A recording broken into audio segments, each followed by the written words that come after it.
everyone. It's been a whirlwind week for us and we have a packed bulletin for you. We visited some cured lepers in the northern region to find out how they are coping in an abandoned facility for over 40 years. Do you know how shea butter is processed? Sauda's family has done it for generations and she shows us how. And Hamza tells us about his community of Mamobi and his dream of being a pilot. My name is Benis Abubedu. This is News Generation. They are rejected, dejected, and dying slowly. That is the plight of some cured lepers at the Oti River Hospital at Nkanchina in the Pandai district of the northern region. The facility was also a leprosarium and was abandoned over 40 years ago.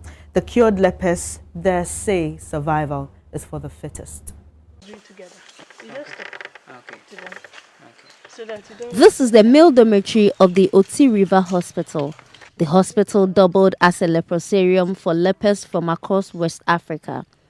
A leprosarium is a hospital or health facility where lepers are housed and treated. The killed lepers have lived most of their lives here.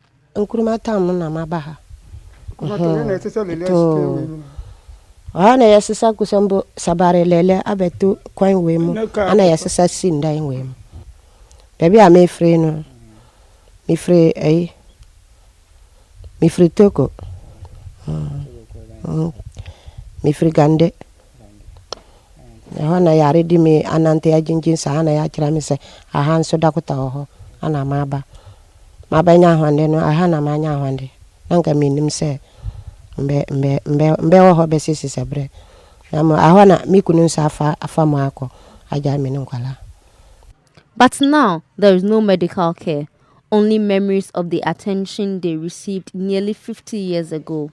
Yes, na ayefe doctor no hono na kire so obi fa ne yare ko ba bi an ko pe no ho yare okay na so se no doctor na be te se okay egu anti yeti hono nyina no se ahun kire me na wo pe me ne o ne do hono o yare ba be me de ne banya afa kwa fa na fura ko doctor no ma nya kwa okay first na obroni na wo hwe ayare fo so no asipti na eda ho no yare fo ya da ho ba ana daina wa chino o man nipa e de ya adwene de ma ayare fo na ahanso aye adwuma baby ade chi a e baba brabra ansa na wa ma ya duro ne yanum. This man seems very ill and could not speak to us, and those around him want him to receive medical care immediately.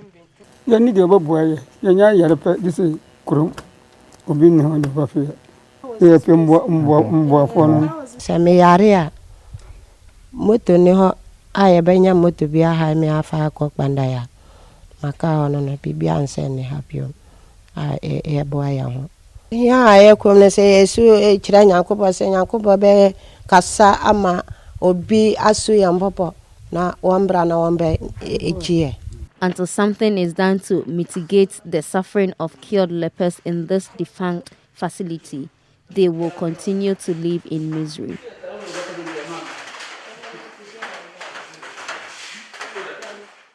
Some 1 million women in the northern regions rely on producing and selling shea butter to provide for their families. It's so important it has been passed on for many generations. News Generation's Amamet Sauda, whose family has been in the business for many years. Sauda Nuhu's family has been processing shea butter for many years in Kanshegu, near Tamale, in the northern region. It's an art which has been passed on for generations. Sauda picked up the skill from her mother and has been supporting the family's business.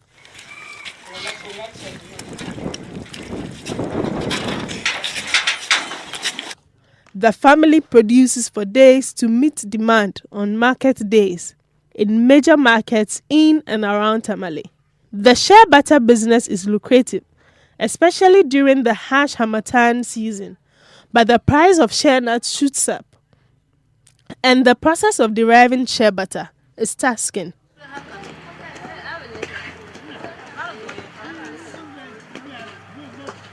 In the rainy season, the shea trees is producing the shea nuts.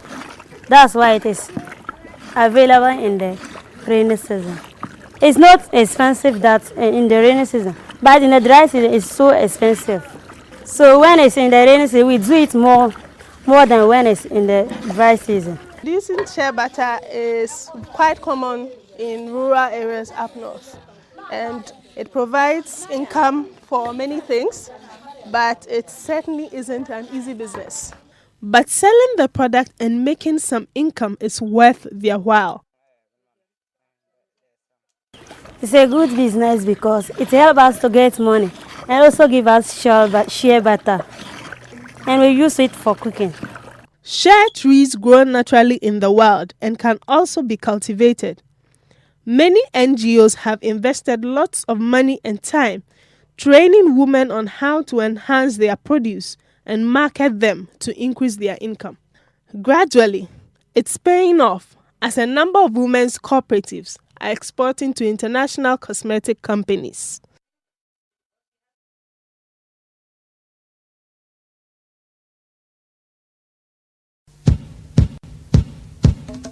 The shea tree starts bearing its first fruits when it is 10 to 15 years old.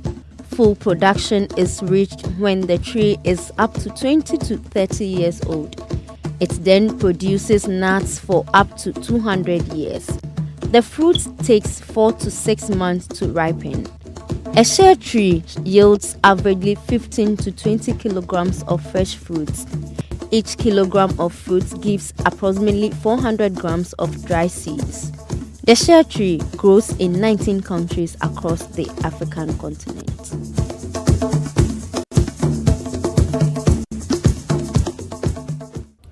There are several things which are common and run through several slums: congestion, poor sanitation, poverty, and at times despair.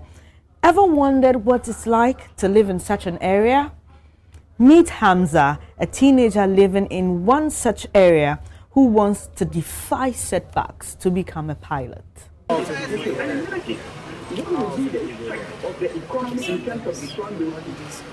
Mamobi is one of the oldest slums in Accra.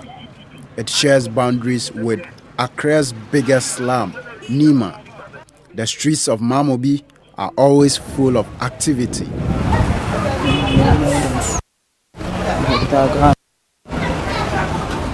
One thing will always catch your eye: the struggle for survival and the scramble for space. 15-year-old Hamza Hashud has closed from school.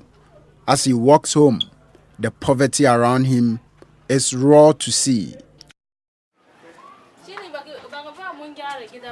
My name is Hamza Hashud. I am 15 years of age. I live in Mamobi.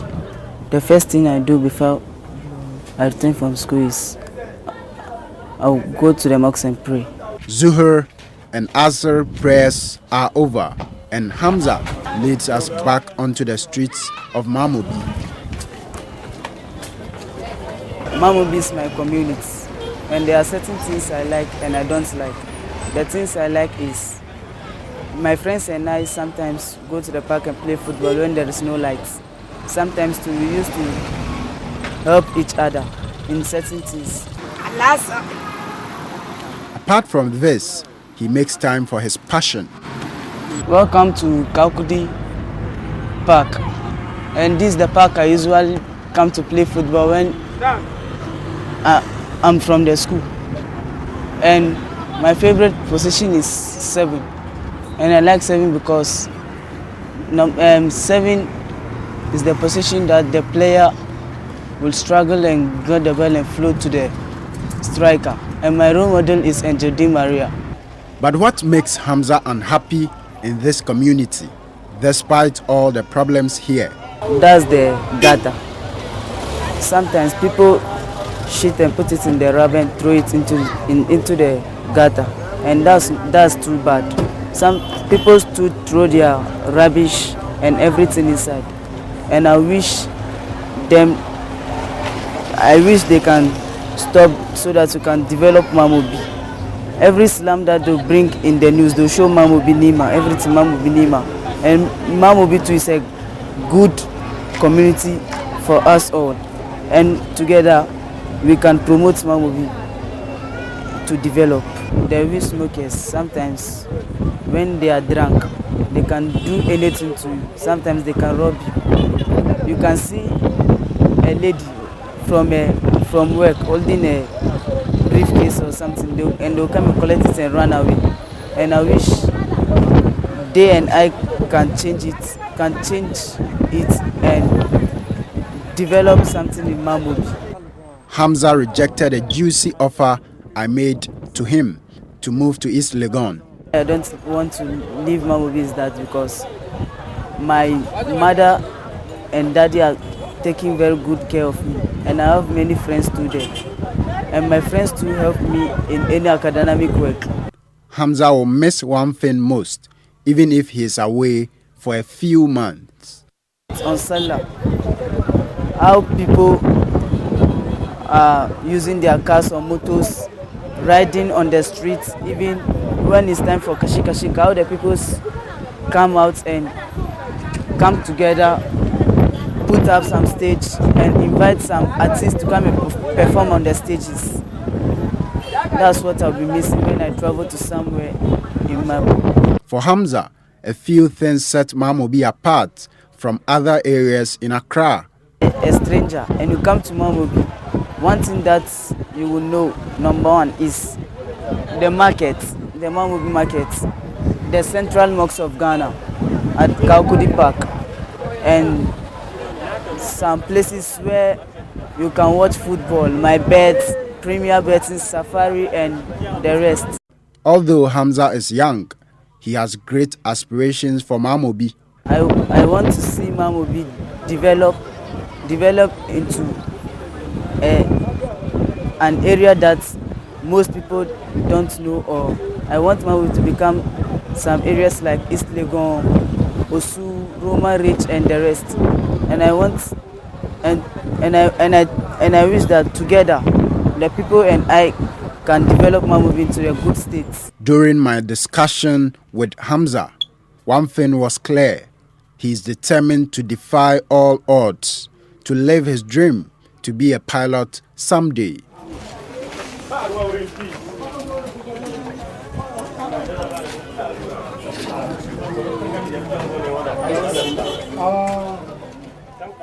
Many people with disabilities often suffer stigmatization. They are shunned and treated as outcasts, despite some level of success in educating people about the issue. We had a discussion with some students from Globin School in Accra about this. Well, some people have killed themselves because of stigmatization, but is it one's fault to be disabled? Well, I can't tell. So my friends from Globin will tell us all. We are talking about stigmatization. What do you think about stigmatization, and how do you think we can end this practice? I think stigmatization is the act of thinking someone does not belong to your social class or what you do. And I think that stigmatization isn't good because people aren't part, because they believe people aren't, they are not part of our social class, so it isn't, they are not supposed to be part of us. So I think stigmatization isn't good in our society. Stigmatization is the act of shunning people because we think they are not as good as we are. I think stigmatization is bad because it makes people feel like outcasts, and because they are incomplete or have a few deformities does not mean they are inhuman. So with our stigmatization, we are focusing on the disabled or people with disabilities. Why do you think people shun away from people with disability? I think people shun people with disabilities because they think they are a nuisance or a problem to us. I think people shun people with disabilities because they think they are incomplete and they do not belong to our social class, so they are shunned away from our society. I I think people shun people with disabilities because they think they have been cursed or have committed a grave sin to be punished with that. But do you think parents also contribute to the isolation of people with disability from the community? Yes, I do. I think so because the parents fear their children will be laughed at or be molested or be treated unfairly. So they therefore try to spare their children from such fear or such racism, so that they will not hurt their children's feeling and they'll live a calm childhood without any problem. I think parents take part in the shunning of people with disabilities because if a parent has a child with a disability, they believe that people around will shun away from them. So they try to hide them from the society. And if they end up coming out outdoors, they get afraid and also try to shun from the other people. Yes, I think so because when some parents give birth to disabled children, they throw them on garbages and trash cans, and so when people find them and take care of them and they grow up, they feel like they are neglected in the society and they therefore do not want to mix with other people. Moving away from the parents, do you think governments, not one government, but governments, have they been fair to people with disability? I think so because in most of our infrastructures, like our buildings, they do not put like some things there for disabled people to let them like cope easily. I think they've not been fair because when you are creating the structure of government, they do not put in place disabled people who can take up positions in the government. And also when they are designing new social amenities, they forget completely about the disabled people as if they do not exist. I think the government have not been fair to disabled people because they do not put a lot of money in the national amputee team, especially, but they rather put in more money in the Black Stars. I think last year or last 2 years, when the national amputee were going for a championship, the government, they were not able to go because the government said they were not having a lot of money to give to them to go, but they rather give money to the Black Stars to send to Brazil. What do you think can be done to end this practice? We can end stigmatization by creating new social amenities like buildings so that the disabled people can cope with the buildings so that they can climb easier or move along. I think government should create schools where the disabled can learn a trade so that they can better their life and learn a decent trade because disability is not inability. People should not ignore or shun disabled people because they're also human beings like us. Well said. Disability does not mean inability. So if you are out there and you have any disability, it doesn't mean you don't belong to the society. And with my friends out there, please be kind to the disabled. It's now time for News Round.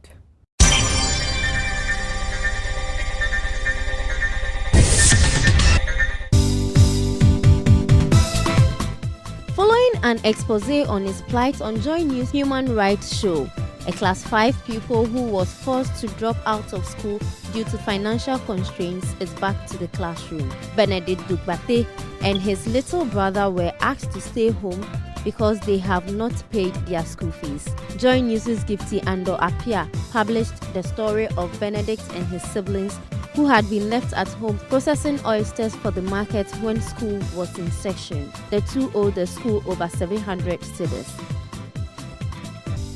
Vice President Kwesi Emisa-Atta has cut sought for the construction of a 350 megawatts independent power plant. The project is a collaborative effort between Sen Power Generation Company Limited, an independent power producer. The $900 million power project is expected to come on stream in 2017 and will subsequently be transferred to the Electricity Company of Ghana after 20 years. The power plant is being expected to run on gas and light crude oil. Former Portuguese player Luis Figo has declared his intention to challenge Sepp Blatter for the FIFA presidency. He said, and I quote, "I care about football, so what I'm saying regarding the image of FIFA, not only now, but in the past years, I don't like it. Last year was a World Cup year. I was in Brazil. I saw the reaction of the fans regarding the image of FIFA. Something has to be changed. Change in leadership, in governance, in transparency, in solidarity. Now is the time for that." Figo confirmed he has the 5 required letters of support from national associations, making him a serious and confirmed candidate. A system to end the drawing of lots to separate teams that finish level in tournament groups is being looked at by the Confederation of African Football. The process has been questioned after it was used to send Mali home from the African Cup of Nations on Thursday at the expense of Guinea in Group D. The teams finished level on points, goal difference, and goals scored. Any potential rule change may come too late for Mali, who are out of the tournament. Up to 15 centimeters of snow has fallen in northern part of the UK. Weather warnings from heavy snow are still in place across most of Scotland, Northern Ireland and Northern England. Hundreds of schools have been closed because of the freezing weather. The snow and ice is causing hazardous conditions on many roads for drivers in Scotland. Meanwhile, Manchester Airport in northwest England is closed and flights have been suspended.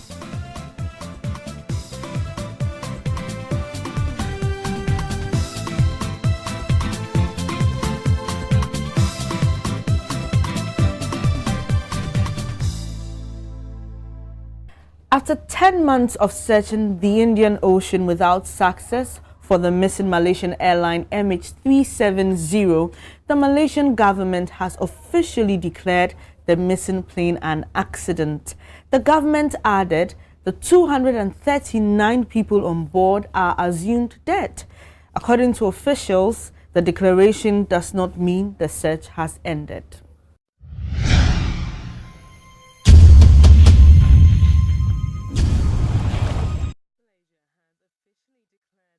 News of the Malaysia passenger plane MH370 missing without trace remains a mystery. A massive international search in the southern Indian Ocean has yet to yield a positive outcome. Relatives of the missing 239 passengers and crew are refusing to accept that their loved ones have died. According to Malaysian officials, the Beijing-bound aircraft lost radio contact on March 8, 2014, before disappearing. The declaration of the missing plane by the government paves way for compensation to be paid to relatives. The government of China, which had 152 Chinese citizens on board, has called on Malaysian officials to fulfill their compensation promise. Despite the promise of compensation, relatives of the victims refused to accept the plane was lost. Some families are upset the government decided on the fate of their loved ones without any concrete evidence. Others also criticized the authorities for not informing them first before going public with the announcement. Although Malaysia had declared the passengers missing, it is not ruling out foul play. 10 months on, it is clear the Malaysian government is struggling to rebuild trust with families of the victims. With the heaviest heart and deepest sorrow that, on behalf of the government of Malaysia, we officially declare Malaysia Airlines flight MH370 an accident, and that all 239 of the passengers and crew on board MH370 are presumed to have lost their lives. 4 vessels are currently searching the Indian Ocean floor with specialized sonar technology in a remote stretch where the plane is believed to have ended its flight. Based on analysis of satellite and aircraft performance data, MH370 is thought to be in seas far west of the Australian city of Perth. That's all for this edition of News Generation. Don't forget to get interactive on our social media platforms. On Facebook is newsgenerationgh.com and on Twitter is newsgengh. My name is Benis Abu Bedu. Thank you so much for watching and take care. Bye.